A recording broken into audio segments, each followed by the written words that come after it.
Hi guys, what's up? Zax here. Today we are here with a preview of the British Grand Prix in 2014. Now, it's been a long time since I've done one of these on my main channel, but I really enjoyed doing them at sort of a longer length. I've done them on my second channel, but only about 3 minutes, 4 minutes.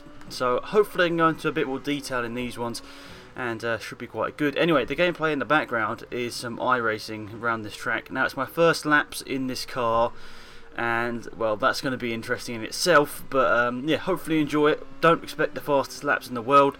I'm just sort of getting used to the car, but maybe if we do some more of these in the future, I will be trying to get a little bit better at the car and also around the tracks. Anyway, so this year's British Grand Prix, it's going to be over 52 laps, and it's around the 5.9 kilometre Silverstone circuit. It's a slightly different version to the one you're seeing in the video. The one in iRacing is a slightly older version. The one they ran in like 2008, 2009, I think was the last 2 years maybe they ran it. But anyway, I'm supposed to be talking about this year's British Grand Prix, and it's going to be a good one because over the last couple of years the British Grand Prix has always thrown out some surprises, especially last year, 2013 obviously, where a lot of the tyres seemed to let go just randomly throughout the stints, and that was a lot of controversy around Pirelli and all that sort of stuff, but it also provided for a very unique set of circumstances where Rosberg ended up leading after the last safety car, and Mark Webber on new tyres flew through the field and nearly caught Rosberg for the win last year. And I really hope we have something like that again this year. It's really nice to see sort of the underdog, Webber in that case, not really an underdog, but in that case he was, managed to fight his way through the field and managed to get right up there and finish, a couple of meters behind Rosberg after a valiant effort to try and catch him. I really want to see something like that again this year. I mean, it's really cool. Maybe have a different winner. That's looking unlikely. It's probably going to be Rosberg or Hamilton. If they both get to the end of the race, it's probably actually going to be Hamilton, but I'll get onto that in a minute. But I hope that we see an underdog win, but I'm just saying it's probably quite unlikely just because, well, Mercedes are so far out in front. But I've got to say, Williams definitely did seem to close the gap in Austria. I was about to say Australian. Austria. They definitely closed the gap. You could see, obviously, they qualified on pole. Whether that was 100% legitimate, I don't know, but I honestly think that Williams have closed the gap to Mercedes in terms of like overall speed. And obviously they're using the same engine, so there's not really much to be gained there for either of them.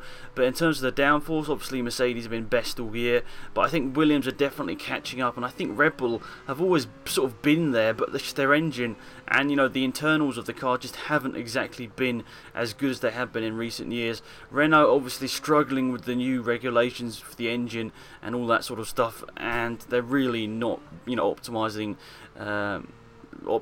their package at the moment, which is unfortunate for all the Renault teams, but for everyone else, especially the people that don't like Red Bull, it's great just because a different winner in 2014. But I feel, as I said, honestly, earlier on in this video, I honestly feel this is Hamilton's race to lose. He has always been so good at Silverstone, GP2, and all of the F1 races that I've seen around here that have had him in it.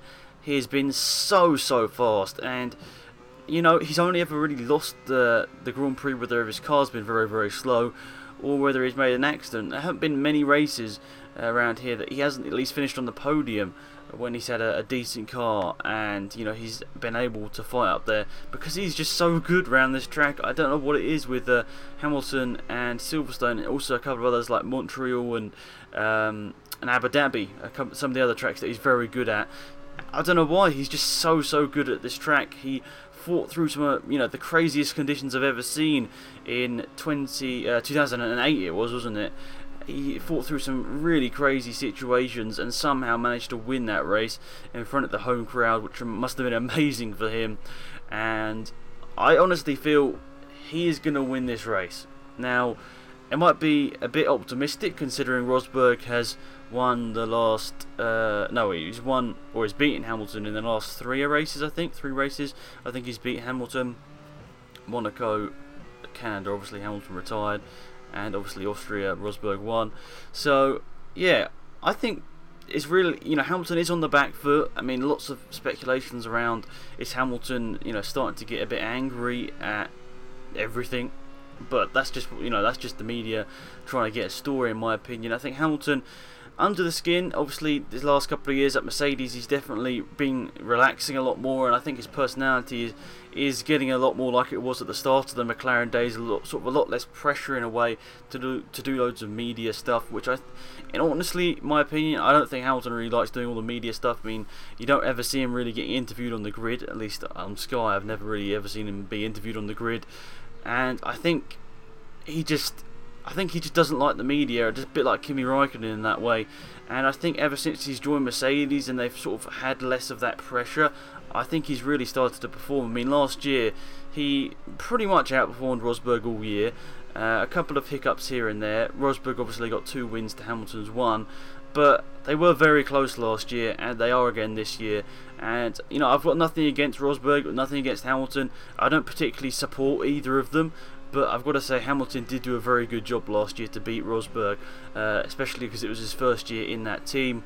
But I think now's a good time to try and predict my top 5 for this British Grand Prix. I mean, the British Grand Prix, as I said earlier on in this video, definitely throws up some surprises. So, actually, let's do a top 10. Why not? So, let's go first position. I think it's going to be Hamilton. In all honesty, it's got to be Hamilton, unless he makes some stupid mistakes. I think he's going to win this. So, Hamilton P1, Rosberg P2. Then I'll say Massa. I don't know, Massa's not ever been that great round here, so I'm not going to say Massa in P3. I'm going to say Button P3, Bottas P4, Massa P5, P6 Ricciardo, P7 Vettel, P8 Magnussen, P9 Hulkenberg, and P10. So if it's going to be a crazy race, I'm going to have to pick someone a bit out there. I'm going to say Kobayashi P10.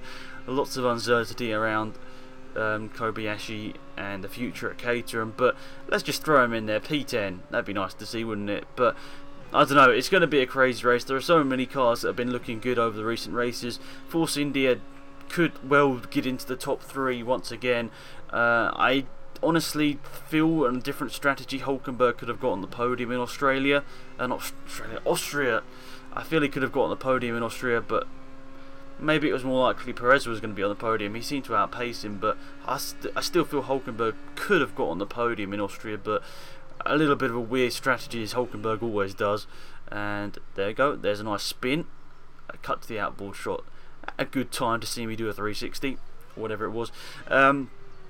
So yeah, it will be a great race. I'm looking forward to it. Maybe you can leave me a comment down below if you're going to the British Grand Prix, because it'd be really good to see how many people that subscribe to this channel are going to look at going at least to maybe even the test afterwards. I think the test on Monday, Tuesday, Wednesday. So who knows?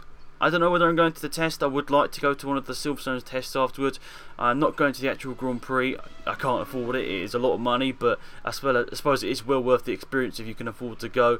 But I might be able to go to one of the tests on the Monday, Tuesday, Wednesday. I think it is afterwards. So look on my Twitter, see if I'm going to that. But leave your comments down below if you're going to at least either of those. Be interesting to see. But yeah, hopefully I'll be going to the tyre test or something, whatever it is, on the Monday, Tuesday or Wednesday, to see what is happening. But yeah, I think that's pretty much it for my preview, guys.